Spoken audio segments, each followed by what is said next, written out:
Chapter 1. Don't Let Me Be Misunderstood. Subsection A. Policy. At Hyde Park Prime Steakhouse near Heinz Field, where the Pittsburgh Steelers play, the dim lighting, hors d'oeuvres, and staffers wearing campaign buttons, corralling people to sign petitions, all indicate one thing. There is a political event taking place. On this February afternoon in 2020, candidates, incumbent and challenger alike, are seeking the endorsement of the Steel City Stonewall Democrats, a group that represents lesbian, gay, bisexual, transgender, and queer Democrats in Pittsburgh. LGBTQ rights are far from secure. If they were, the Stonewall Democrats would not need to exist. But this day, Jessica Benham is courting the group for its endorsement in hopes of taking another step towards acceptance. Benham, 29, is part of the Spectrum generation. Kids who were born and diagnosed around when the public's understanding of autism changed from viewing it as a form of childhood psychosis to seeing it as a broad spectrum that contains multiple variations. They were also the first group that benefited from legal protections and civil rights that had previously been denied to autistic people, however minuscule or piecemeal these statutes were. They represent a shift in autism advocacy, one that places autistic people, rather than their parents, medical, and psychiatric professionals or researchers, at the center. They also advance the idea that autistic people and people with other developmental disabilities are not failures. They deserve acceptance from the broader public just as they are.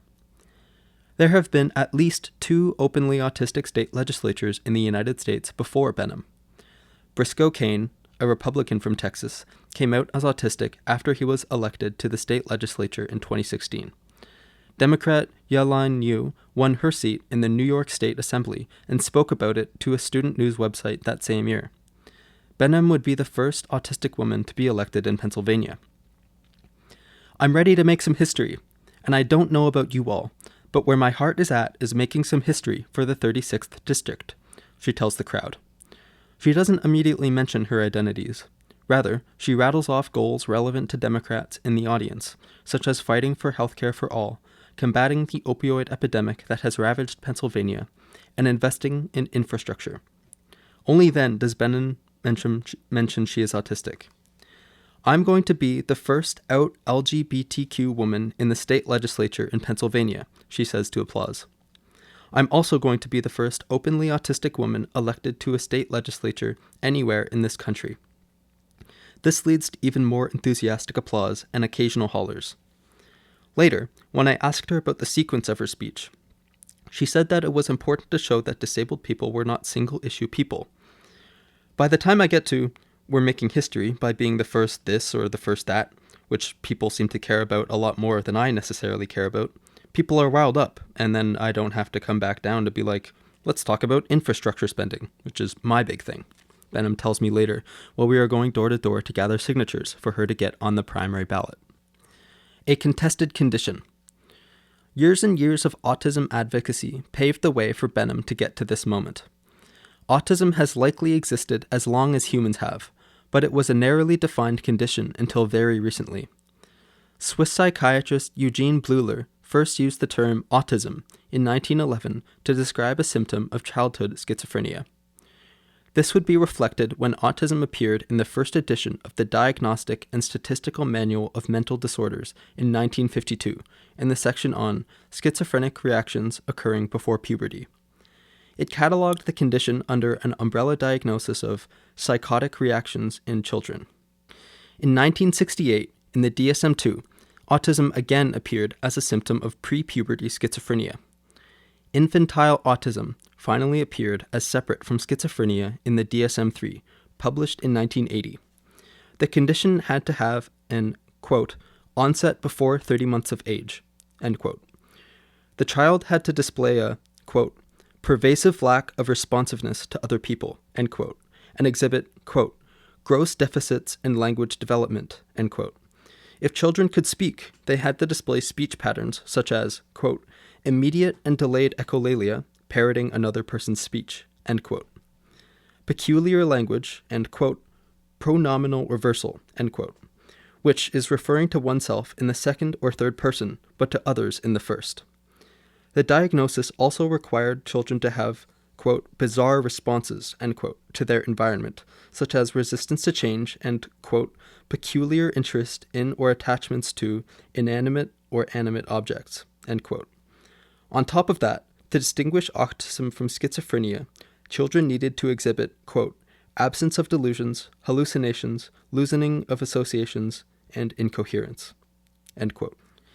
The DSM-3 included diagnostic criteria for children-onset pervasive developmental disorder, another form of autism that in 1987 was renamed pervasive developmental disorder not otherwise specified, and was used when children had impaired social interaction and communication skills, quote, but the criteria are not met for autistic disorder, schizophrenia, or schizotypal or schizoid personality disorder, end quote.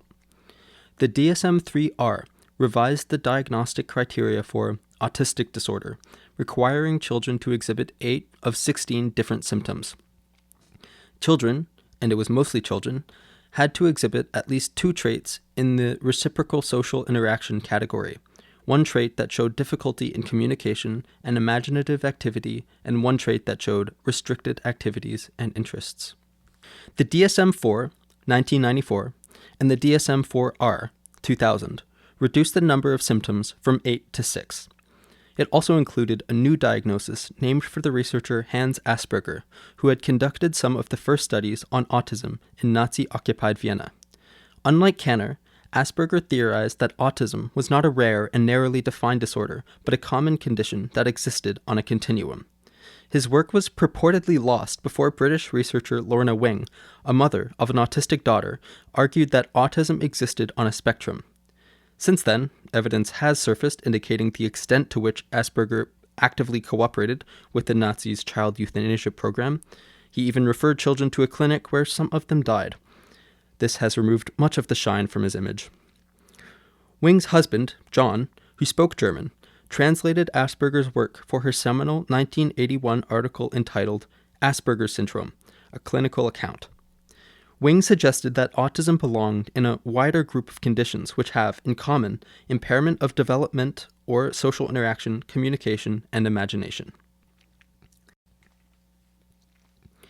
Like normal autistic disorder, an Asperger's diagnosis required the child to have social impairment, such as a lack of eye contact or difficulty developing peer relationships, as well as exhibit restrictive and repetitive behaviors.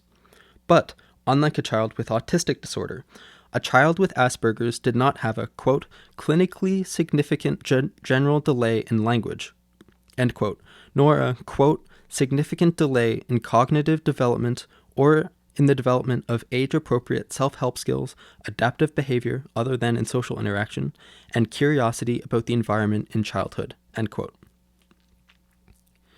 But 19 years after the clinical introduction of Asperger's, which is to say, a year after kids diagnosed with Asperger's in 1994 could vote, but 2 years before they could legally drink, the diagnosis for autism would change again.